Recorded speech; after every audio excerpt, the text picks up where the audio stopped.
into a city. Think of the possibilities. A weapon dropped into a city. Think of the possibilities. A weapon dropped into a city. Think of the possibilities. A weapon dropped into a city. Think of the possibilities. A weapon dropped into a city. Think of the possibilities. A weapon dropped into a city. Think of the possibilities. A weapon dropped into a city. Think of the possibilities. A weapon dropped into a city. Think of the possibilities. A weapon dropped into a city. Think of the possibilities. A weapon dropped into a city. Think of the possibilities. A weapon dropped into a city. Think of the possibilities. A weapon dropped into a city. Think of the possibilities. A weapon dropped into a city. Think of the possibilities. A weapon dropped into a city. Think of the possibilities. A weapon dropped into a city. Think of the possibilities. A weapon dropped into a city. Think of the possibilities. A weapon dropped into a city. Think of the possibilities. A weapon dropped into a city. Think of the possibilities. A weapon dropped into a city. Think of the possibilities. A weapon dropped into a city. Think of the possibilities. A weapon dropped into a city. Think of the possibilities. A weapon dropped into a city. Think of the possibilities. A weapon dropped into a city. Think of the possibilities. A weapon dropped into a city. Think of the possibilities. A weapon dropped into a city. Think of the possibilities. A weapon dropped into a city. Think of the possibilities. A weapon dropped into a city. Think of the possibilities. A weapon dropped into a city. Think of the possibilities. A weapon dropped into a city. Think of the possibilities. A weapon dropped into a city. Think of the possibilities. A weapon dropped into a city. Think of the possibilities. A weapon dropped into a city. Think of the possibilities. A weapon dropped into a city. Think of the possibilities. A weapon dropped into a city. Think of the possibilities. A weapon dropped into a city. Think of the possibilities. A weapon dropped into a city. Think of the possibilities. A weapon dropped into a city.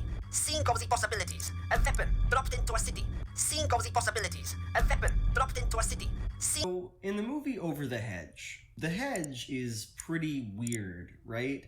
Like, the first observation we'd want to make about it is that it's a literal boundary between two spaces. On one side, there's the woods and the animals who live there. On the other is suburbia, a community of homeowners. Now, on its own, I think that's a pretty exciting thing about this hedge, but rest assured, there's more interesting stuff where that came from. And I don't know if this is the most exciting way to start a video, but let me give you a list of 4 more hedge facts. 1. The hedge is incredibly permeable. Like, the movie's called Over the Hedge, but you don't literally have to go over it. Most of the animals just wander straight through. So this hedge serves no literal function. It can't obstruct anyone from going anywhere. 2.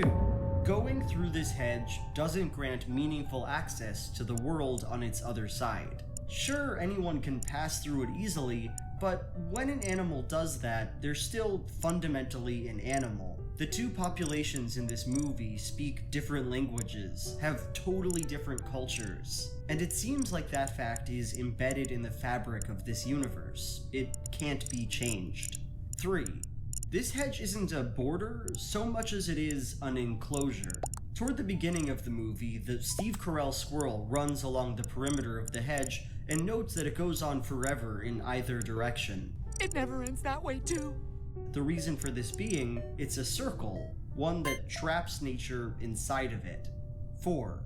The hedge didn't always exist. It was built by human beings within the last year as their town was expanding. The hedge isn't some natural thing. People constructed it for a reason. So, cool. Now that we have this handful of tasty hedge facts on our plate, let's take a step back for a second and ask, looking at this object, considering all the things that are true about it, what is this hedge saying to us? Like, on its own, what is it doing? Well, the first word that pops into my mind is difference. At its core, that's what the hedge is there for, right? It tells us that there is some difference between the things that it separates. There's people over here and animals over there, and they are not the same or part of the same society, and we know that, partially, because there's a boundary between them. But from my perspective, the hedge doesn't just tell us there's a difference here, it also takes on a very strange relationship to that difference. Like, on one hand, it seems like the hedge is describing a difference. Animals and humans are distinct within this film. They can't talk to or understand each other, and so it only makes sense that there should be some physical separation between them. And besides, the hedge doesn't really do anything, doesn't keep anyone from going anywhere. No, it's just a marker, an aesthetic way of letting everybody know something they already knew. Animals live in one place, humans in another. On the other hand, though, it sometimes seems like the hedge is there to enforce a difference. After all, this boundary was created recently by people, and it isn't just there to demarcate the place where nature stops and humans begin, but also to impose the idea that the natural world should not exist everywhere, and that what is natural is to be confined and closed off. But wait, is this really what Over the Hedge is about? This boundary between two worlds? The difference that boundary implies? And this question, like, is that boundary natural and descriptive, or enforced and constructed? Well, for better or for worse, yeah, I kinda think that's what Over the Hedge is about.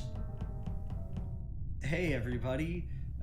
This is the second in a 3-part series I'm making on some DreamWorks films that came out between 2004 and 2007. You know, on some weird level, I feel like Over the Hedge is part of the reason why I'm so obsessed with movies like Over the Hedge. I was 10 when it came out, right around the time when I started developing a more formal taste in movies. And for me, it came to represent what it was to be a bad movie. Like, I remember knowing it was panned by critics, but still really wanting to see it. The idea of this hedge and these animals going over it, of them seeing this whole new big world to explore, I think there's something that's just inherently appealing about that. What I got, though, was a movie that felt like it didn't keep its promise. The world of Over the Hedge was flat to me. Everything was homogenous and septic. The characters, their designs, the places they went, the stale jokes they made.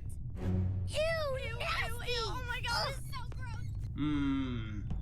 If you like Over the Hedge, as many of you seem to, that's fine. I'm not trying to take anything away from you today, but I don't like it. And what's more, I don't really care why I don't like it. Because when I stopped thinking about Over the Hedge in terms of its quality, stopped holding it up as this experience I was supposed to enjoy, and which failed me and wasted my time, what I got was this strange, messy, surprisingly interesting thing. Over the Hedge is, at least in my opinion, trash. Like, the height of trash. But for some reason, I've never been able to forget it. And I hope that by the end of this video, you'll see why that is. So with that out of the way, part 1, the roots of the hedge. Okay, so we were talking about difference, right?